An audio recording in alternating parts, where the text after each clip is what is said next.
शहराची खबरबात या बातमीपत्राचे प्रायोजक आहेत Mac care super speciality hospital Ahmednagar. Congratulations वहिनी, बाळ झाल्याबद्दल। पण मी ऐकलंय डिलिव्हरी फार क्रिटिकल होती। आता ठीक आहे ना सगळं? अगं होता थोडा प्रॉब्लेम, पण स्त्रियांच्या आरोग्याची संपूर्ण काळजी घेणारं मातृसेवा होतं ना साथीला। सगळं सुरळीत झालं। किशोर वयापासून ते रजोनिवृत्तीपर्यंत स्त्रीच्या आरोग्याची संपूर्ण काळजी घेणारं अहमदनगर मधील पहिलं स्त्री रुग्णालय Matruseva women's hospital obstetric ICU। किशोरवयीन आणि विवाहपूर्व समुपदेशन, गरोदर माता तपासणी आणि प्रसूती, पहिल्या सिझेरियन नंतर नॉर्मल डिलिव्हरीची सोय। मातृसेवा विमेन्स हॉस्पिटल, सक्कर चौक, नवीन टिळक रोड, अहमदनगर। फोन 9850 20 0017।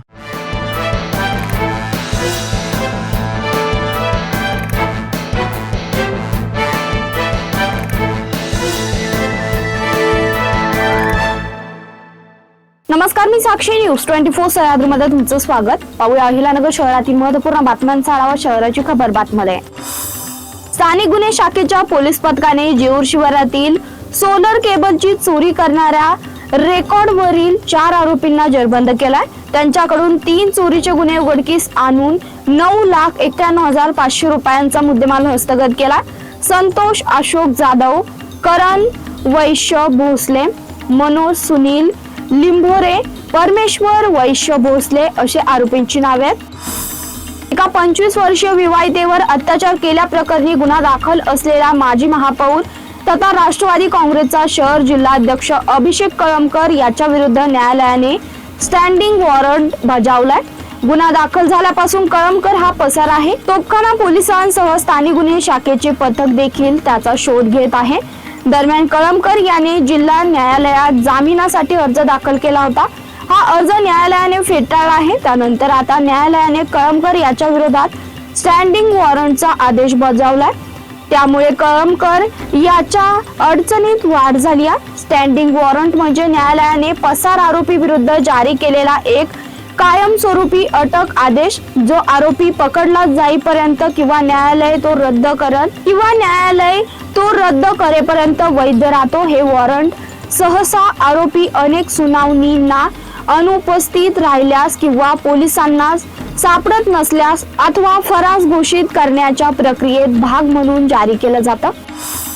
गोवंशीय जनावरांची वाहतूक करणे, त्यांना चारा पाणी न देता क्रूरतेने वागवणे, त्यांची कत्तल करणे, गोमांस बाळगून विक्री करणे असे गुन्हे करणाऱ्या टोळीविरुद्ध भिंगार कॅम्प पोलिसांनी कारवाई केली आहे। आसिफ इक्बाल कुरेशी, तन्वीर मोहम्मद कुरेशी या दोघांना अटक करण्यात आलाय।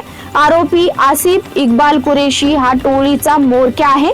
तो त्याच्या साथीदारांना एकत्र जमून स्वतः टोळीच्या आर्थिक फायद्यासाठी गोवंशीय जनावरांची वाहतूक व विक्री करत होता। आरोपी विरुद्ध भिंगार कॅम्प पोलीस ठाण्यात गुन्हा दाखल करण्यात आलाय।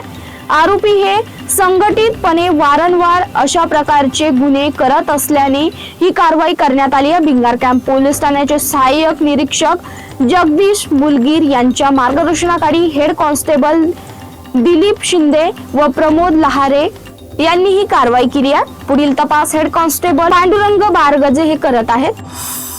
अहिल्यानगर महापालिकेच्या सिद्धी बागेच्या नूतनीकरणासाठी महापौर ज्योती गाडे, उपमहापौर ॲडव्होकेट धनंजय जाधव आणि आयुक्त यशवंत डांगे यांच्या उपस्थितीत महत्त्वपूर्ण बैठक झाली। या बैठकीत कन्सल्टंट मार्फत सिद्धी बागेच्या विकास आराखड्याचे सविस्तर सादरीकरण करण्यात आले। यावेळी महिला बाल कल्याण समितीच्या उपसभापती वर्षा सानप, नगरसेवक निखिल वारे, जितू गंभीर, अभियंता RG म्हेत्रे, गणेश गाडळकर आदी उपस्थित होते। सादरीकरणाच्या दरम्यान बागेच्या नूतनीकरणाच्या विविध बाबींवर सखोल चर्चा करण्यात आली।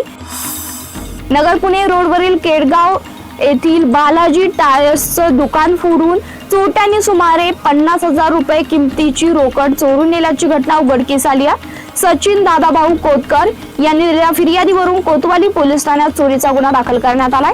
फिर्यादी दुकान बंद करून घरी गेले असता सकाळी दुकान उघडल्यावर चोरी झाल्याचं त्यांना लक्षात आलं। या घटनेचा पुढील तपास कोतवाली पोलीस करत आहेत।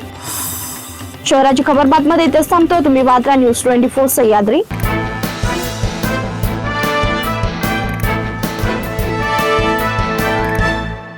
शहराची खबरबात या बातमीपत्राचे प्रायोजक होते Mac care super speciality hospital Ahmednagar.